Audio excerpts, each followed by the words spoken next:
नमस्कार, अंजलीज रेसिपी चॅनलमध्ये तुम्हा सर्वांचे मनापासून खूप खूप स्वागत आहे. तर आज आपण बघणार आहोत मुंबईतील प्रसिद्ध असा फेमस वडापाव, त्याची सिक्रेट पद्धत आणि त्याच्यासोबत खायच्या चटण्या कशा बनवायच्या तेही बघणार आहोत. इथे बनवलेली आहे मस्त अशी सुकी चटणी आणि इथे बनवलेली आहे मस्त अशी हिरवी चटणी. हिरवी चटणी आणि लाल चटणी सोबत असेल तर वडापावची टेस्ट खूप भारी लागते. चला तर बघूत कशी आहे रेसिपी. नमस्कार, अंजलीज रेसिपी चॅनलमध्ये तुम्हा सर्वांचे मनापासून खूप खूप स्वागत आहे. तर आज आपण बघणार आहोत मुंबई स्पेशल मस्त असा वडापाव आणि त्यासोबतची लाल चटणी आणि हिरवी चटणी. तर त्यासाठी इथे मी 1 किलो बटाटे स्वच्छ धुवून घेतलेले आहेत. आता आपण हे बटाटे कट करून घेऊ. तर या पद्धतीने प्रत्येक बटाट्याचे 2 तुकडे करून घ्यायचे. तरी ते पूर्ण बटाटे मी कट करून घेतलेले आहेत, 2 भागामध्ये बघू शकता. आता सर्व बटाटे आपण या कुकरच्या भांड्यामध्ये काढून घेऊ.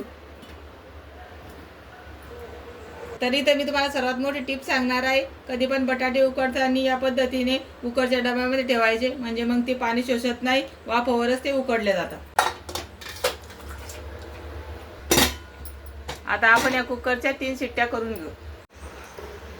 3 शिट्ट्या झालेल्या आहेत. आता आपण चेक करू बटाटे छान उकडलेत का. तर मस्त उकडले गेलेले आहेत आपले बटाटे. आता हे सर्व बटाटे आपण काढून घेऊ आणि त्याचे वरचे साल काढून घेऊ. तरी ते पूर्ण बटाट्याची साल काढून घेतलेले आहे आणि हे बटाटे थंड करून घेतले. आता आपण याला मॅश करून घेऊ.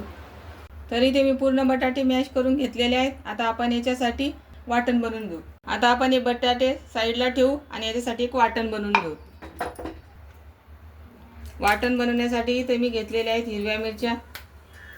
आता आम्हाला स्पायसी वडापाव आवडतो म्हणून इथे मी मिरचीचा उपयोग जास्त करत आहे. तुम्ही तुमच्या आवडीनुसार मिरच्या घेऊ शकता. 9-10 लसणाच्या पाकळ्या, 1 इंच आल्याचा तुकडा, चवीपुरतं मीठ. आता बाजारात जे वडेपाव मिळतात त्याची सिक्रेट मी तुम्हाला सांगणार आहे. याच्यामध्ये कोथिंबीरीच्या काड्या घालायच्या. याच्यामुळे या वड्याचा टेस्ट खूप मस्त येतो. एकदम बाहेर मिळतात तसा वडा बनतो. आता हे वाटण आपण मिक्सरला बारीक फिरून घेऊ. तरी ते वाटण तयार झालेलं आहे. तर या पद्धतीचं वाटण बनवलेलं आहे. एकदम बारीक पेस्ट नाही केलेली, थोडी मोठी मोठी काढलेली आहे मिरची आपण. आता आपण फोडणी घालून घेऊ. इथे कढईमध्ये 1 पळी तेल घातलेलं आहे. तेल गरम झालं. आता याच्यामध्ये मोहरी घालू. मोहरी छान तडतडली. आता याच्यामध्ये जिरे घालू. तयार केलेली मिरचीची पेस्ट घालू. 10-12 कढीपत्त्याची पाने घालू आणि वाटण छान तेलामध्ये परतून घेऊ. याच्यामधला कच्चेपणा निघून गेला पाहिजे. या पद्धतीने वाटण तेलामध्ये परतून घ्यायचं.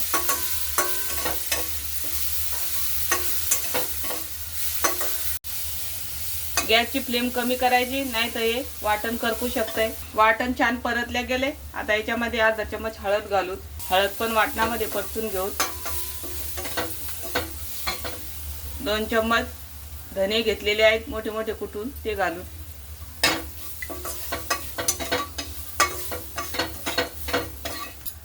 आता मॅश केलेले बटाटे याच्यामध्ये घालू.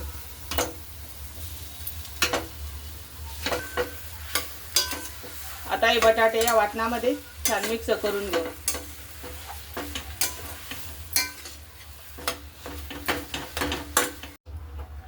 आता गॅस बंद करू आणि हे मिश्रण आपण थंड करून घेऊ.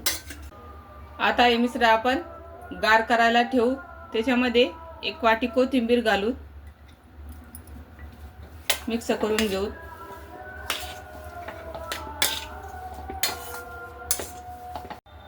आता हे मिश्रण गार होते तोवर आपण बेसन पीठ कालवून घेऊ. इथे मी साधारण 1 पाव बेसन पीठ घेतलेलं आहे. वाटीनं मोजलं तरी 2 वाटी बेसन पीठ आहे. आता याच्यामध्ये घालू.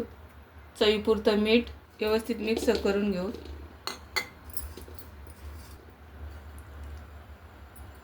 थोडं थोडं पाणी घालून अगोदर गुठळ्या मोडत हे मिश्रण छान मिक्स करून घ्यायचं. थोडं थोडं पाणी घालून हे अगोदर मिश्रण बनवून घ्यायचं. एकदम पाणी नाही घालायचं, नाहीतर मग खूप गुठळ्या तयार होतात या बेसन पिठामध्ये.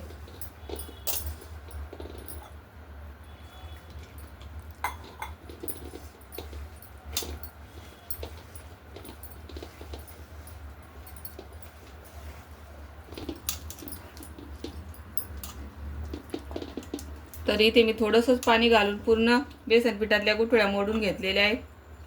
आता आपण परत थोडं पाणी घालू आणि हे बेसन पीठ छान मिक्स करून घेऊ पाणी. आता आपल्याला हे मिश्रण किती घट्ट किंवा पातळ करायचं ते बघू. एकदम जास्त पाणी घातल्यावर पण वडा बनवताना ते मिश्रण बटाट्याला लागणार नाही, सगळं ओघळून जाईल. आणि जास्त घट्ट केल्यावर ते घशामध्ये पण दाटते. त्याच्यामुळे मिश्रण कसं बनवायचं ते सांगते मी तुम्हाला. पूर्ण गुठळ्या मोडलेल्या आहेत.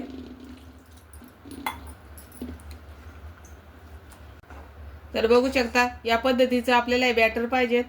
असं चमच्यावर धरल्यावर याची छान रिबीन बनली पाहिजेत. बघू शकता या पद्धतीचं एकदम पातळ केल्यावर ते वडा तळताना बटाट्याच्यावर ओघळून जाईल.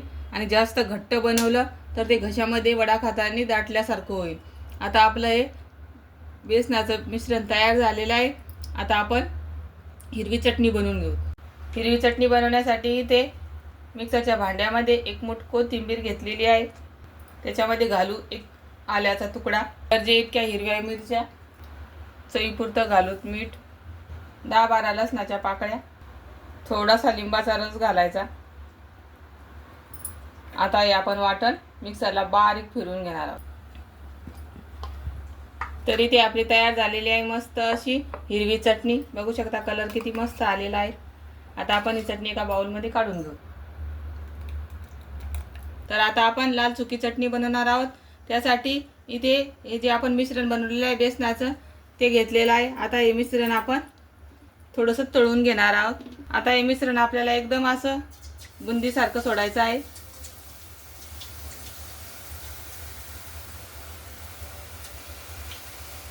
तर बघू शकता या पद्धतीने.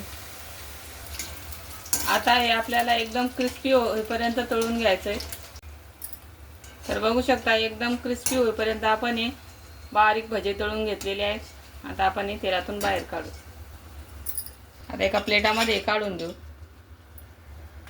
आता याच तेलामध्ये आपण एक वाटीभर लसूण तळून घेणार आहोत. छिलक्यासहित लसूण घातल्यावर या चटणीची टेस्ट अप्रतिम येते. लसूण पण आपल्याला एकदम क्रिस्पी होईपर्यंत तळून घ्यायचं आहे. तर लसूण तळून झालेला आहे. आता आपण हा काढून घेऊ. हा लसूण आता आपण त्या भज्यामध्येच मिक्स करणार आहोत. आता थोडेसे शेंगदाणे भाजून घेऊ. थोडे शेंगदाणे पण तळून घेऊ आपण आता त्यासोबत. शेंगदाणे पण मस्त तळलेले आहेत. आता आपण हे काढून घेऊ. तळलेले शेंगदाणे पण याच्यामध्येच मिक्स करू. आता हे सर्व मिक्सरच्या भांड्यामध्ये काढून घेऊ. याच्यामध्ये घालू चवीपुरतं मीठ, गरजे इतकं लाल तिखट. आता आपण हे मिक्सरला बारीक फिरवून घेऊ. तरी ते तयार झालेली आहे मस्त अशी आपली लाल चटणी. आता आपण एका बाउलमध्ये काढून घेऊ. आता हे बॅटर मस्त थंड झालेलं आहे. आपण याची वडी बनवून घेऊ. तर या पद्धतीने मस्त सर्व वडी बनवून घेऊ. तुम्हाला हवे त्या आकाराचे तुम्ही बनवू शकता. तर मी इथे या पद्धतीचे बनवलेले आहे. तरी ते सर्व वडे बनवून झालेले आहे. बघू शकता एकसारख्या आकाराचे आपण वडे बनवून घेतलेले आहे. आता आपण हे तळून घेऊ. तरी ते बॅटर एकदा परत व्यवस्थित मिक्स करून घेऊ. आता तेलामध्ये थोडंसं बॅटर घालून बघू. तेल गरम झालं आहे आता. तर मस्त भजीवरती आलेले आहेत तळून. आता आपण वडे तळून घेऊ. वडा अलगद उचलायचा आणि या बॅटरमध्ये पूर्ण डीप करून घ्यायचा आणि या पद्धतीने अलगद तेलामध्ये सोडायचं. तर गॅसची फ्लेम मोठी करायची आणि वडे तेलामध्ये सोडून घ्यायचे.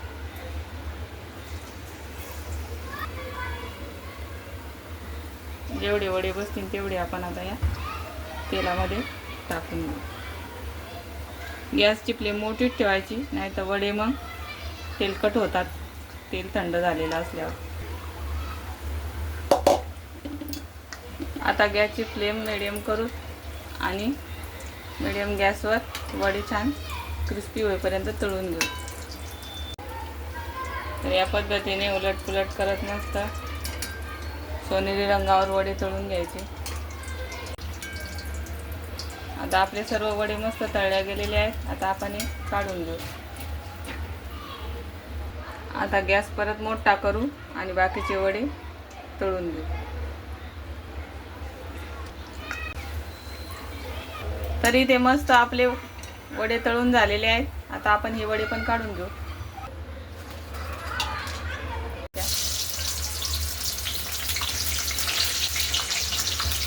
झालेले आहेत मस्त अशा मिरच्या पण तळून. आता आपण एका प्लेटमध्ये काढू. याच्यावर थोडंसं मीठ घालायचं. तर इथं तयार झालेले आहेत मस्त आपले मुंबई स्टाईलमध्ये वडापाव आणि त्यासोबत मस्त अशा मिरच्या, हिरवी चटणी, सुकी चटणी. आता आपण सर्व करू. मस्त असे पाव घ्यायचे आणि त्याला मधातून असं फोडून घ्यायचं. त्याच्यावर हिरवी चटणी घालायची, थोडी सुकी लाल चटणी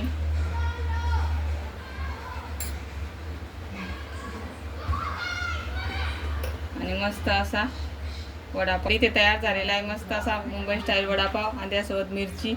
तर कशी वाटली तुम्हाला ही रेसिपी नक्की कमेंटमध्ये सांगा. आवडली असेल तर लाईक, शेअर, सबस्क्राईब करा. धन्यवाद.